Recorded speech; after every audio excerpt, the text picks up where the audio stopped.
Good morning, everyone. Welcome to UUCA. My name is David Mann. I'm the director of music. My pronouns are he, him. Standing next to me is the junior choir here with our blue stoles, as well as our sanctuary singers. This is a special time in the year where we have all ages singing together, and they have been practicing their sign language that they learned from the junior choir. We have some experts in our group who have been teaching me this year, so we're excited to share that with you. The two signs you might not know are Selah, which is Hebrew for rest, and Ashe, which is a Yoruba word that can be translated to may it be so, kind of like Amen. So you'll hear those words, but this song is Give Thanks by India Ari.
Thank you so much, everybody.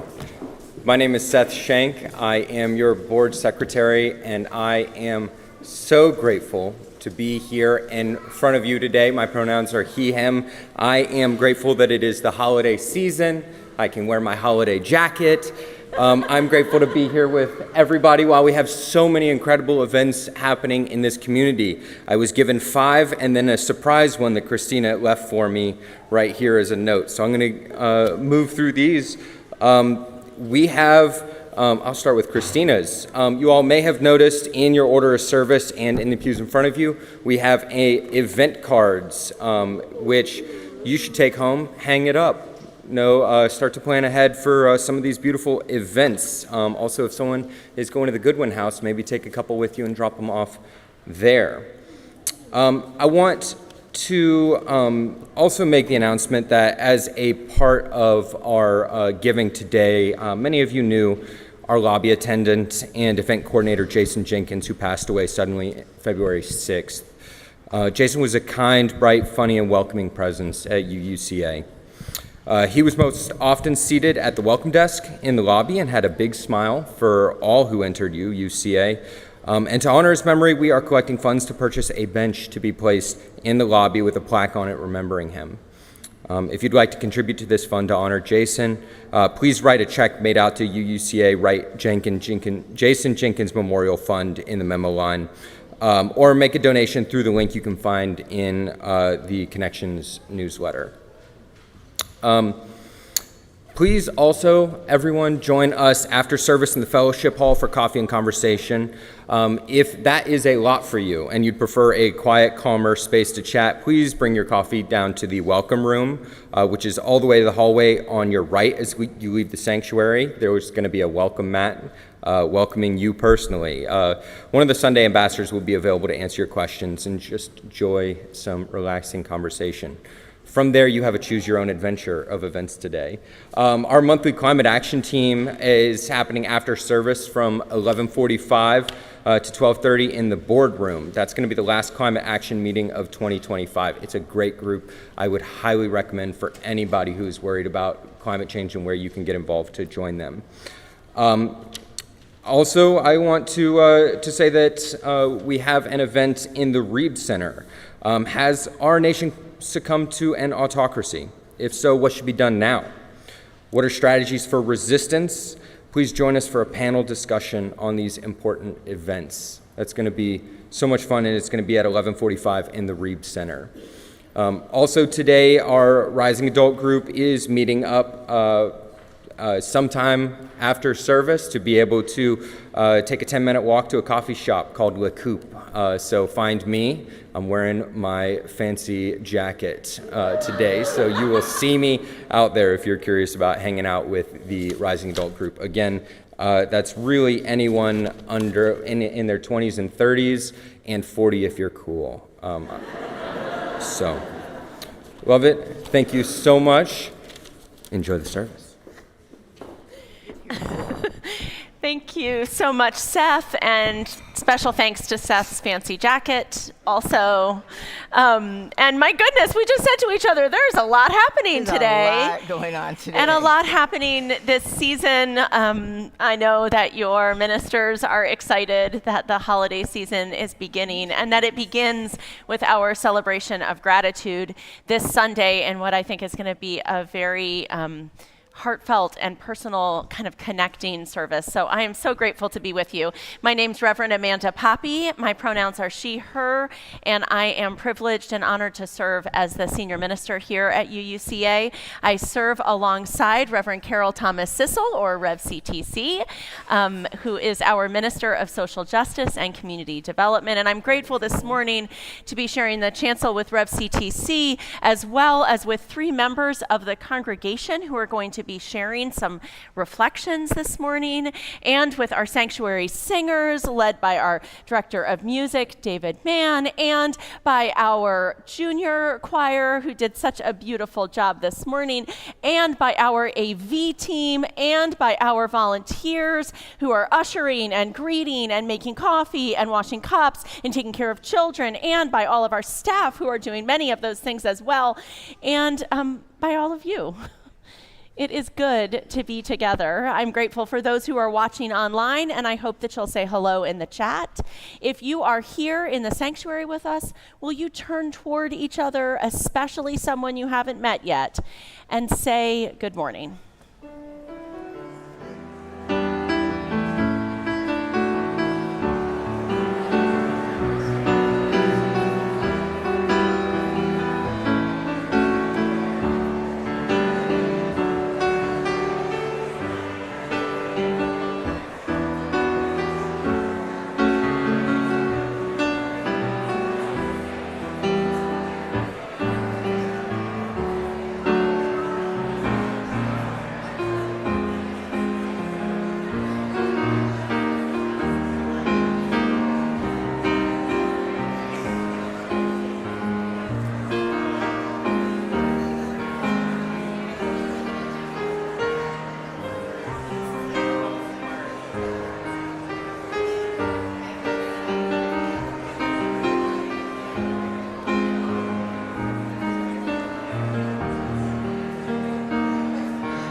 Our call to worship this morning comes from a piece that was inspired by Frida Kahlo's You Deserve a Lover. It is called You Deserve a Place, and it is adapted slightly for our use this morning. It is written originally by Craig Rowland. This is for the ones who arrive disheveled, carrying questions, contradictions, grief half-healed, and dreams still raw. You deserve a place that welcomes your becoming, that knows your fire is not too much, your silence is not too little, a place that sees your shadows and still reaches for your light. You deserve a community that listens when you speak your truth, that sits with you in turmoil and rises with you in joy, that believes in your voice, even when it trembles. You deserve a circle that brings you hope and coffee and poetry, a place to rest, a place to rise. Let this be that place. Not perfect, but possible.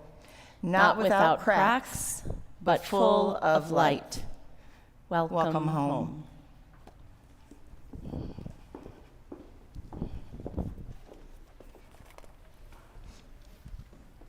I think you're on Candle of Compassion.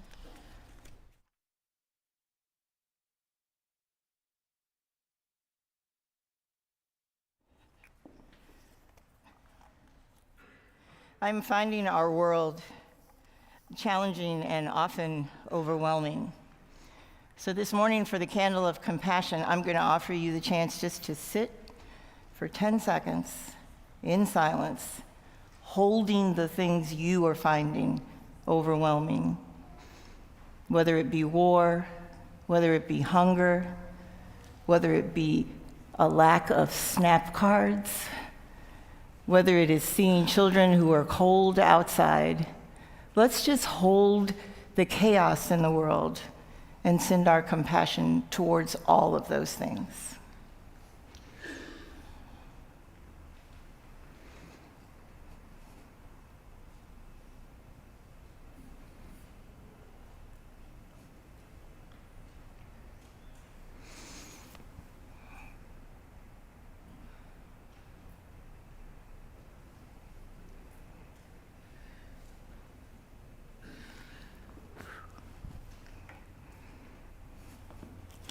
And our chalice. Thank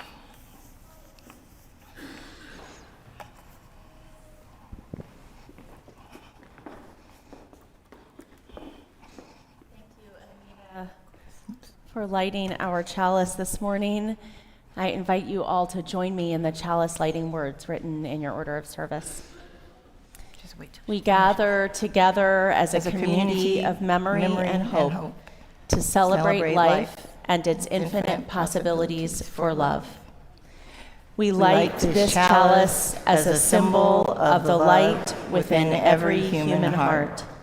May our individual sparks meet and merge, bringing both light and warmth to the world. I think it's okay. We got some teamwork on our fire over here, huh? It's lit. Yeah.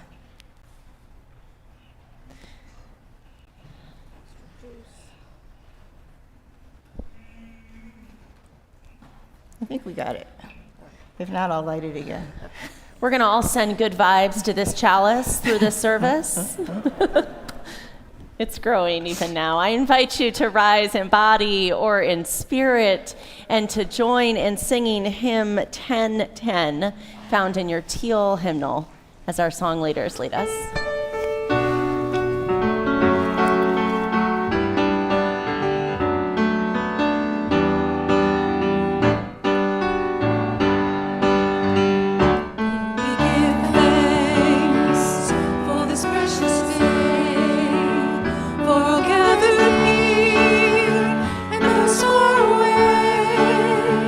For his time we share.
have a story to share this morning.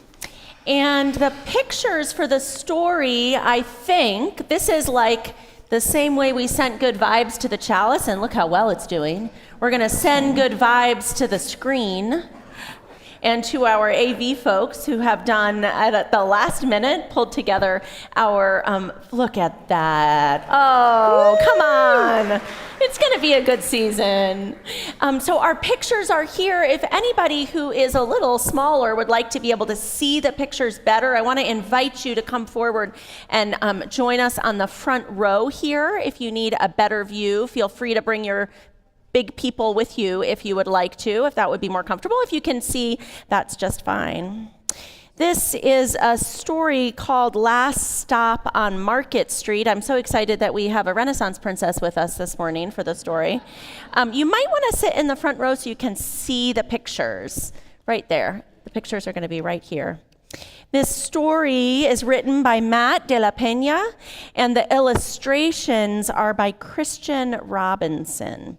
And it's a story I have loved for a long time. It's a story that takes place mostly on a bus. Who has been on a bus before? Like a school bus or a city bus, any bus at all? You went on an airport bus? Phenomenal. So any kind of bus you can imagine. This is a city bus. And it's a story about CJ and his grandmother on the city bus.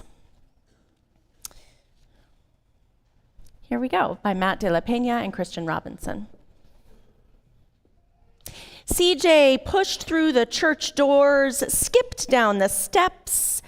The outside air smelled like freedom, but it also smelled like rain, which freckled CJ's shirt and dripped down his nose. He ducked under his Nana's umbrella, saying, "How come we gotta wait for the bus in all this wet?" "Trees get thirsty too," his Nana told him.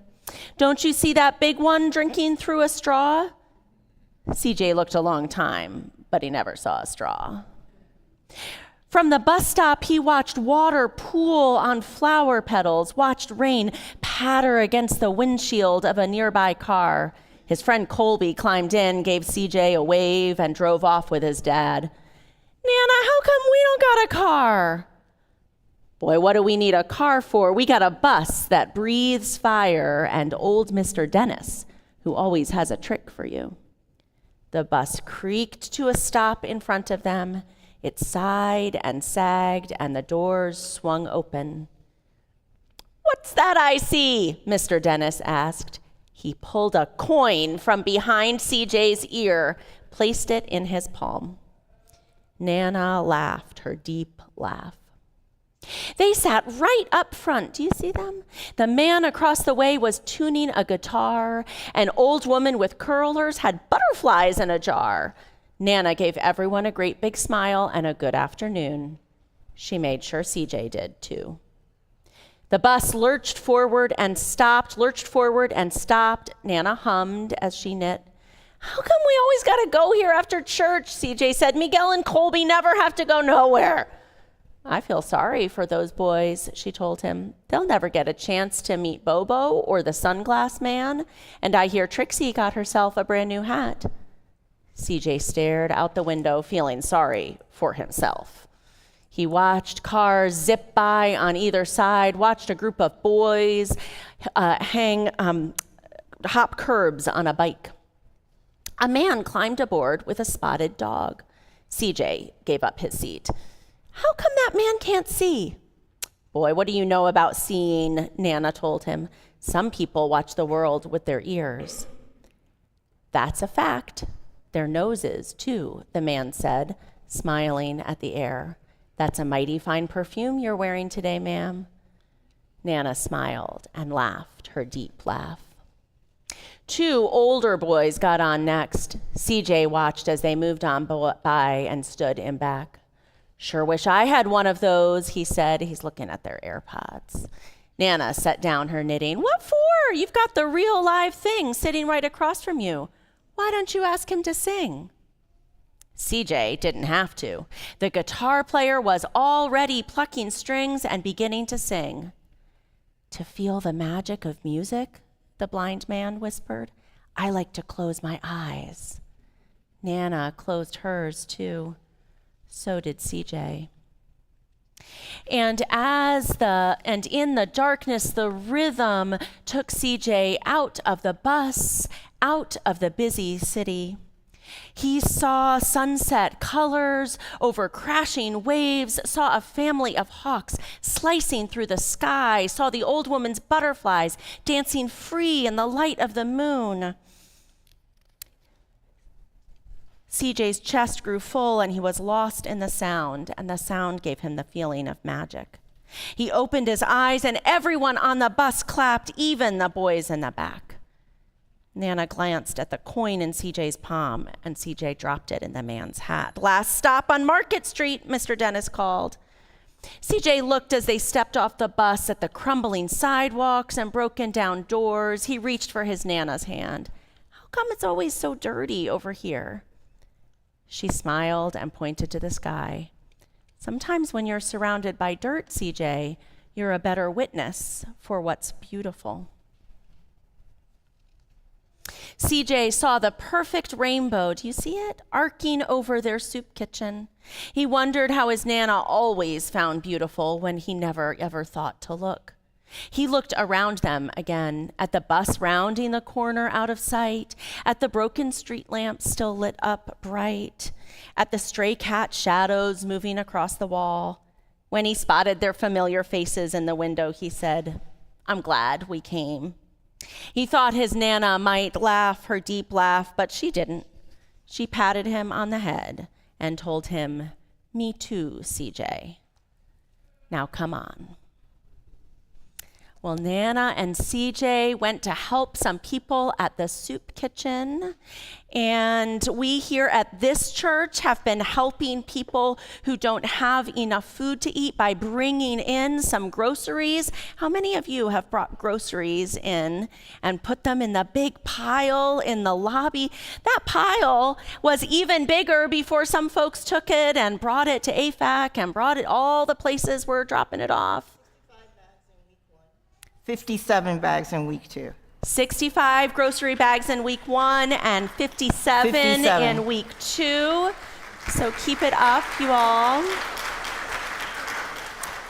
Just like CJ and his Nana after church go to help and feed people, that's what we do in this church too.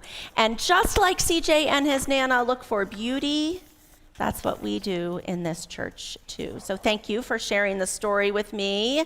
Thank you, magic of the screen and all the good vibes that made it work. It is good indeed to be together this morning.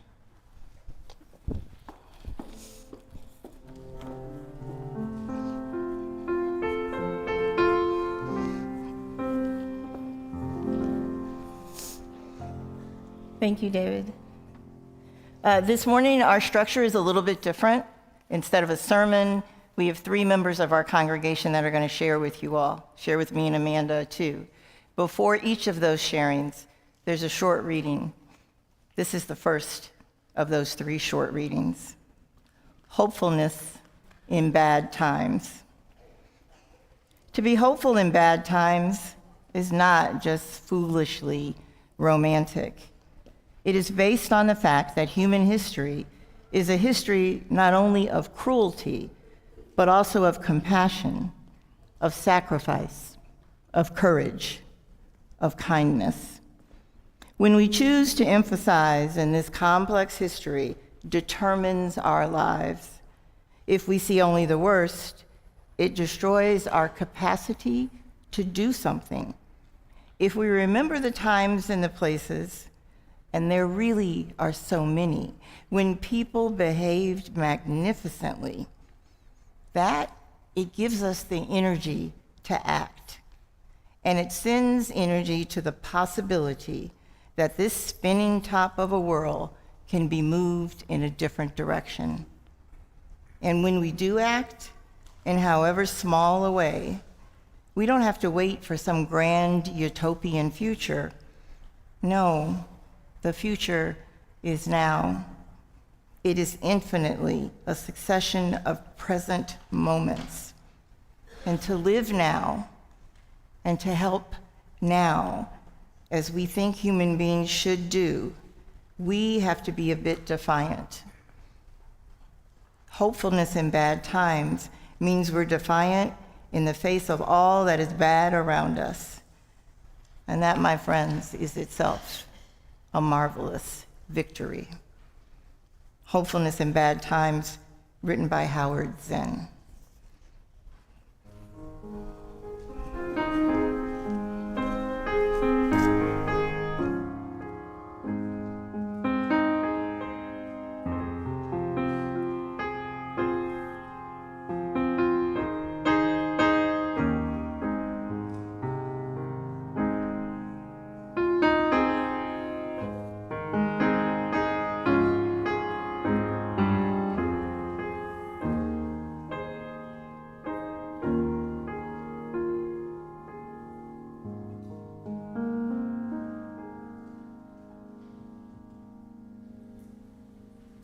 Good morning, everyone. I'm Gail Crawford, and I am honored to serve, good morning, as a member on the UUCA Board of Trustees. I think I've always had some sense that maybe I had somehow won the lottery when I look back on all the things that have happened in my life, the obstacles that snared so many kids who came from where I came from. When I think of all the people who somehow miraculously crossed my path and I theirs, in hindsight, seemingly at precisely the moment that needed to happen to turn my feet in the right direction, so that I narrowly escaped what could have been disastrous indeed. It wasn't until I was a little older, though, that I came to realize that it was all grace. My talents, my being born into the family that I was born into, opportunities that came to me seemingly from nowhere. I was living a dream. But then, one day, it all came crashing down. One powerful person's perception that I was not good enough was all it took, and everything seemed to fall really dark. It was in this darkness, though, that I found my meditation practice. I was searching for salvation because I felt so lost. I was not lost. Seemingly by accident, I stumbled onto a simple gratitude prayer by Mahatria. And it was something like this: to whoever or whatever God is, thank you. Thank you so much for gifting me this beautiful life and for gifting me this moment of gratitude. For all the choices that you had, you chose to create me as a human being. And of all the choices that you had, even as a human being, you chose to create me as me and not anyone else.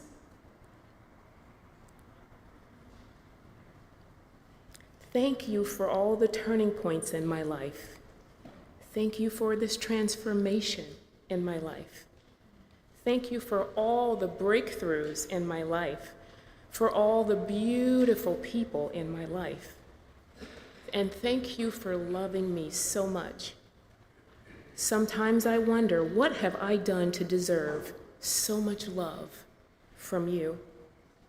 I am ever grateful. Even when I face challenges in my life, I will face them with gratitude. For I know and recognize that challenges are nothing but your way of chiseling me to an elevated state of consciousness, of making me more aware of what I am capable of. And with this mature understanding that I am never given an experience that is not needed for my evolution. I balked at that at first, realizing that I'm no Mahatria. and would gladly give a hard pass on the crap that I have endured. But in a dark moment, I tried it. I tried looking for it. Not just a silver lining, but no kidding, something to be grateful for in a challenge that I face. I was looking for something that maybe this was needed for my evolution. That pivot was transformational. I began finding gratitude in everything. I'm even grateful for gratitude. It is a sweet elixir that soothes my soul when it feels like the world is on fire. I simply say, that's cool. I'm kind of cold-natured. It'll just keep me warm. When I feel like I've been kicked in the teeth, I am grateful that I have teeth. I joke, but when I am in the midst of the drama that's involved in raising 3 teenagers, and I want to pull my hair out, I have hair. But I am also, in that moment, lucky to be a mom. All the times when I have family struggles, I remember that there was a time when I had no family, and for that I am deeply grateful. I'm making light of it somehow, but sincerely, it's gotten really hard for me to feel sorry for myself anymore. I'd be remiss if I didn't mention a practice that my oldest daughter, Camila, brought into our family that I look forward to every morning. And it is to list 3 things that we're grateful for. So Camila has now gotten way too cool to do this exercise with me and thinks it's lame. So I share it with my younger daughter, Carmen. She still loves me. Every morning we name 3 things that we are grateful for. Sometimes it's just being able to walk to the bus stop together, or for me to have a job and get paid, and for us having a warm place to sleep. As a senior leader in the Department of Defense, I start every single presentation with gratitude, and I'll end this one the same. I am so deeply grateful for UUCA. I am grateful that in 2016, my husband Brian and I and our 3 little kids, after visiting multiple congregations in the NCR, stumbled into UUCA. I think Leanne gave the kids goldfish and pretzels, and I think for that we were hooked. It's the little things. I'm so grateful for RE. The teachers here are and have been the best. The ministers, the choir, the musicians, the board members past and present. I come here when I have nowhere else to turn. And finally, I'm really grateful to have my mom here today. Thank you, Mom. I am who I am because of you.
stirrings of compassion blow in the wind, rise in the sea, move in the hand, giving life the shape of justice, roots boldly closed, wings set me free, Spirit of life, come to me, come to me.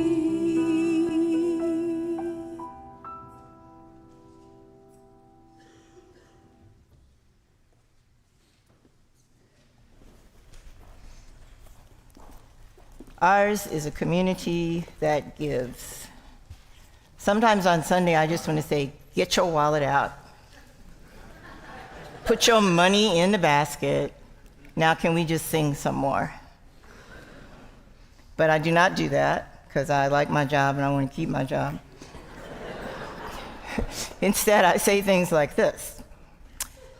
November's Share the Plate recipient is the Arlington Food Assistance Center, also known as AFAC, A-F-A-C.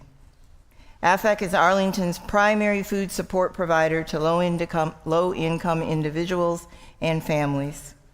Through its centers around the county, it provides food staples and protein products to those in need. Simply put, AFAC feeds individuals and families in need. Here's a few numbers to help you understand the impact that AFAC has on our community. AFAC is 91% privately funded. So every dollar that you donate makes it possible for them to buy groceries and give that food to somebody in need.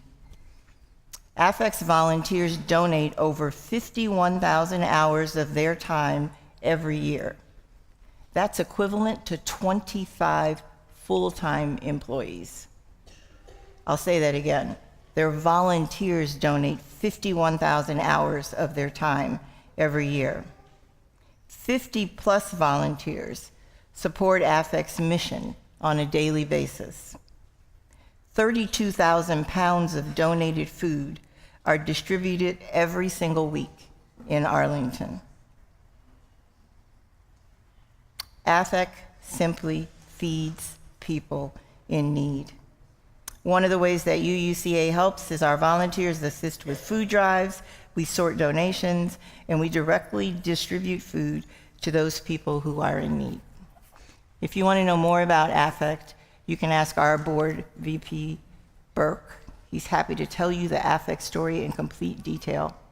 But if you just want to be helpful, put your money in the plate. If you write a check, please put Share the Plate on the memo line.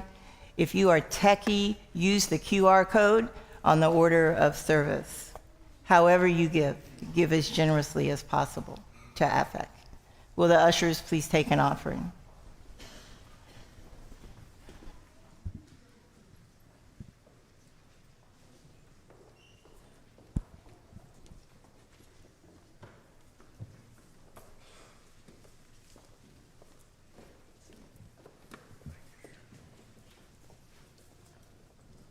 As the choir comes forward, I just want to draw your attention to the words of this piece that are in your order of service. When we are singing, we are bound together.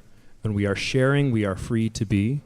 We'll sing that and 2 other verses, and after we sing 3 verses, we'll repeat those words. So when we come back after 3 verses, you're welcome to join and sing with us a song about gratitude and being together and making change.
Please join me to offer the blessing for our offering. We bless and receive these gifts, opening our hearts to true generosity. And together, let us be grateful when we give, be it time, talent, or treasure. Let us be grateful for our needs and the experience of vulnerability. Let us be grateful for those who share their gifts to nurture this congregation. Thank you, ladies.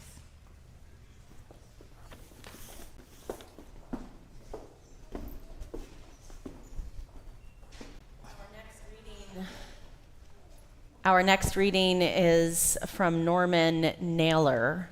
It is adapted slightly.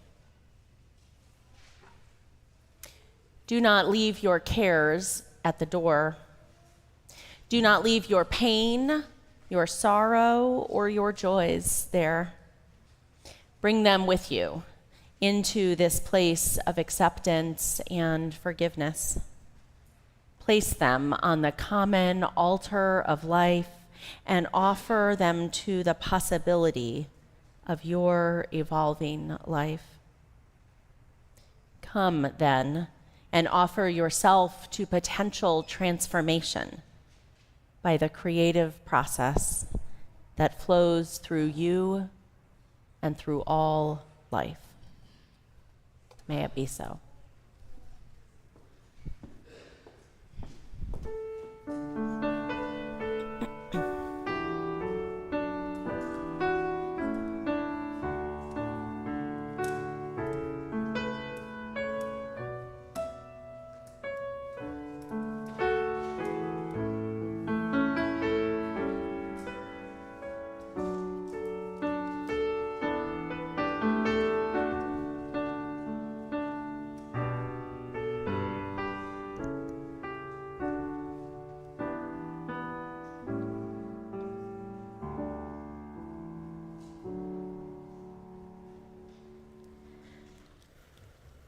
My husband and I started dating in college.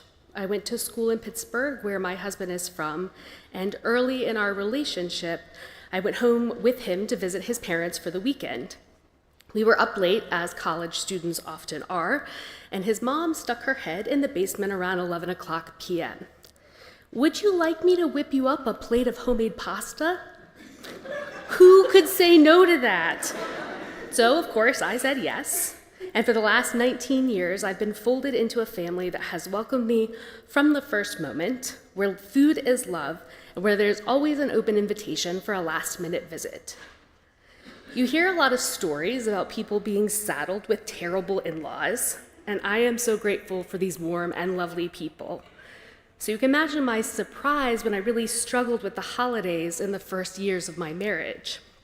My friends had horror stories about subtle digs or even open aggression, and here I am with a mother-in-law who asks me what kind of plant-based soup I want her to make in a very meat and potatoes family. I felt guilty for not being more excited to spend the holidays with them. But emotions and change are complicated, and it was hard for me in my early 20s to figure out how to navigate some of the shifts in my life. My family is very big on tradition, and my Thanksgiving and Christmas had looked identical for as long as I could remember. So it was hard to wrap my mind around a Christmas without carol singing or a Thanksgiving with no green bean casserole. It didn't feel like the holidays that I was used to. Even though my husband's family is great, when you join a new family, you're constantly trying to figure out how you fit into their traditions and routines. I was learning their dynamics, trying not to be overwhelmed by how very many extended cousins there were, trying to figure out whether the yelling meant there was a giant family argument or the Steelers had just clinched a playoff spot. I felt like I needed to show them that I was interested in everything that their family cared about so that I could fit in. I felt like I could never fully relax because I wasn't going with the flow of the holidays on autopilot. I was constantly figuring out my place in the larger picture of my new family. Over time, I've settled into the routine of my husband's family in a way that feels authentic to me. I'll read in the living room on a Sunday afternoon so that everyone knows I want to spend time with them, but I just really don't care about football. I'm more adept at holding two ideas at once. I can be grateful for good people who love and accept me, and also acknowledge that family is sometimes challenging. It's not selfish to take time away from the huge gatherings to center myself and decompress. And gratitude doesn't have to mean pleasing people just so you don't rock the boat. Arriving to this place has brought me a greater perspective and a sense of peace around the holidays, and just a greater perspective on gratitude in general. And as I prepare for the drive to Pittsburgh this week, it's with anticipation of knowing that there's a plate of homemade pasta waiting for me.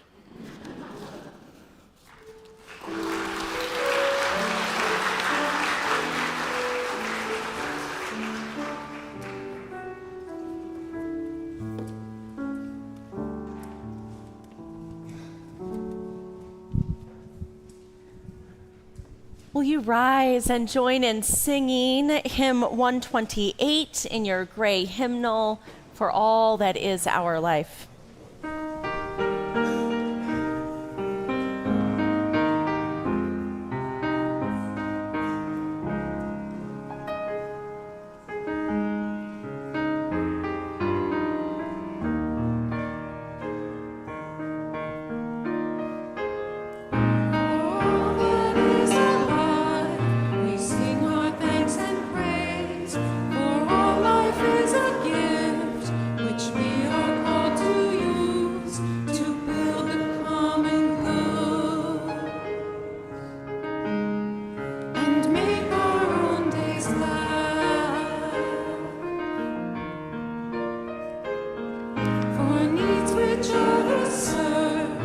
Services we give, for work and its rewards, for hours of rest and love, we come with praise and thanks. For all that is our life, for sorrow we must bear, for failures, pain and loss, for works and things we learned, for fearful hours that pass, we come with praise and thanks. For all that is our life, for all that is our life, we sing our thanks and praise. For all life is a gift, which we are called to use to build the common good, and make our own days glad.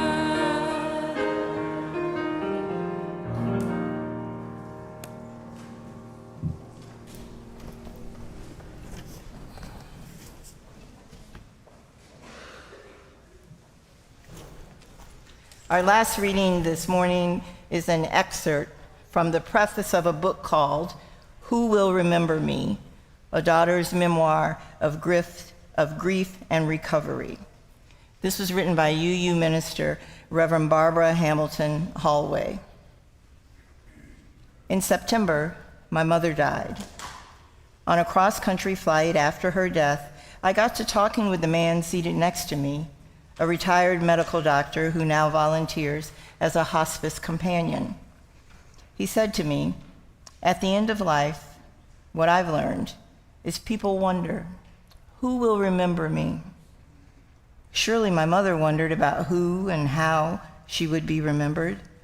Facing her death, I wonder, now who will remember me as a baby, as a girl, as a young woman?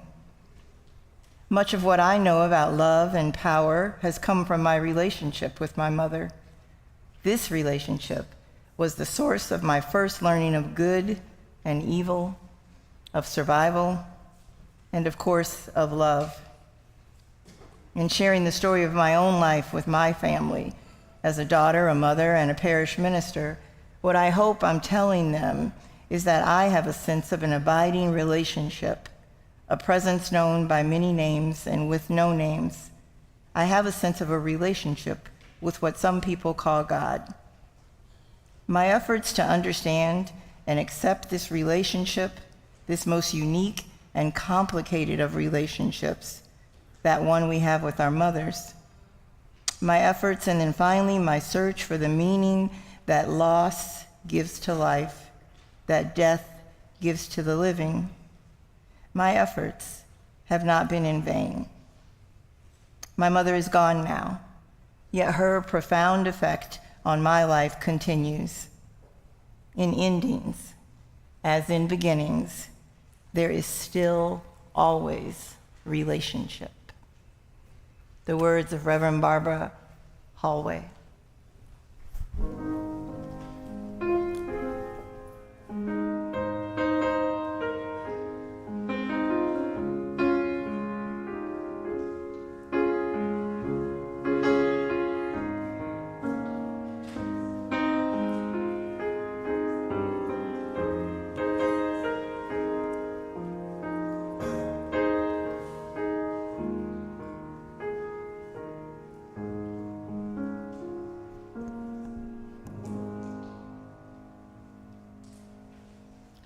Good morning.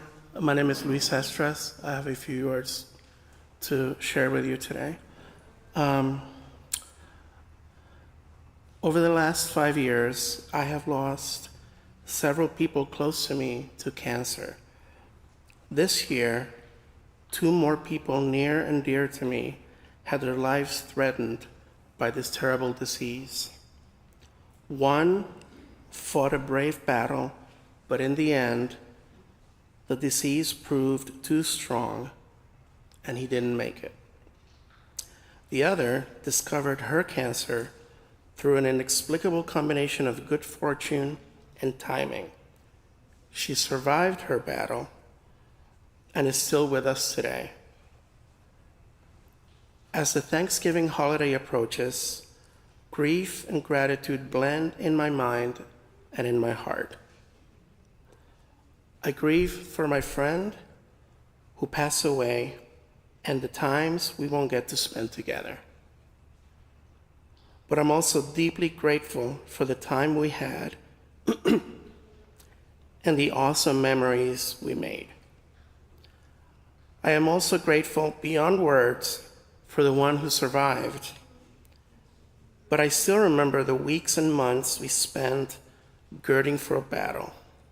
She worrying, me reassuring, and both of us, as it turned out, grieving prematurely.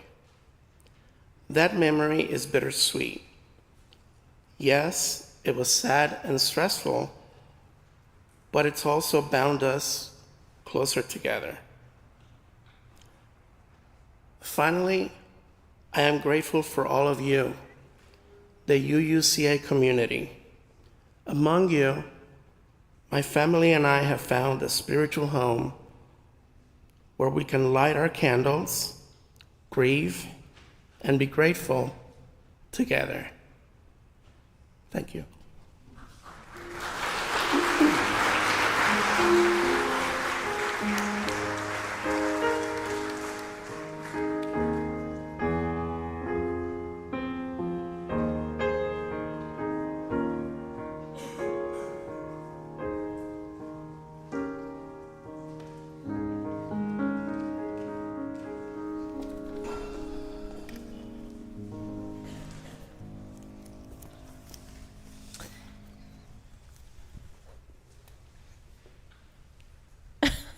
Oh dear.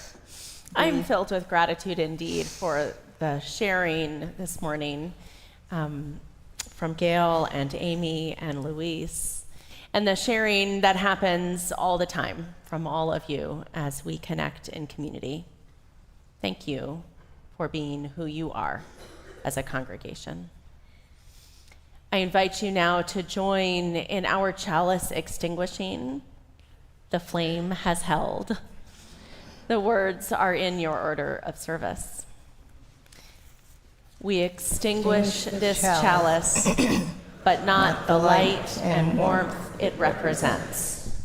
These we carry with us, bringing our sparks of love to the world.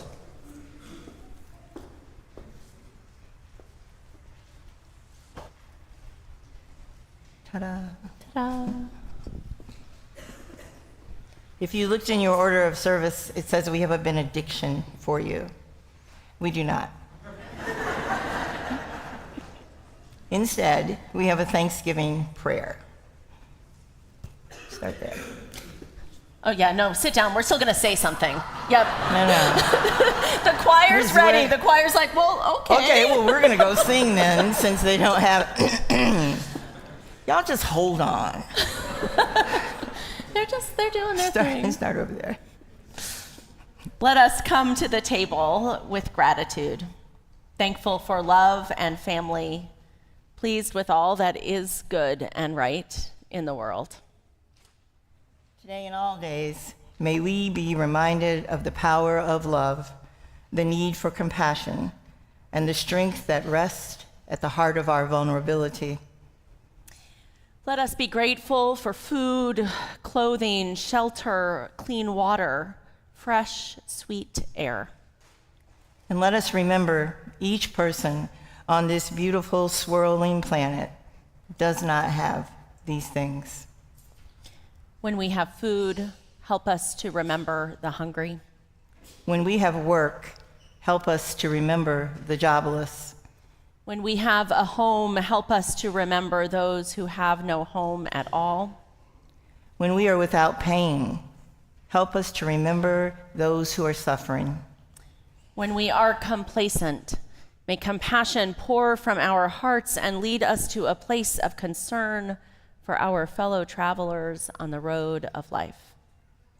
This week, let us draw our attention to the quiet moments of joy that make up our days. Teach us to recognize the beauty in the small things and to respond to those who help us with genuine thanks. May all these things be so. Amen, Ashe, and blessed be.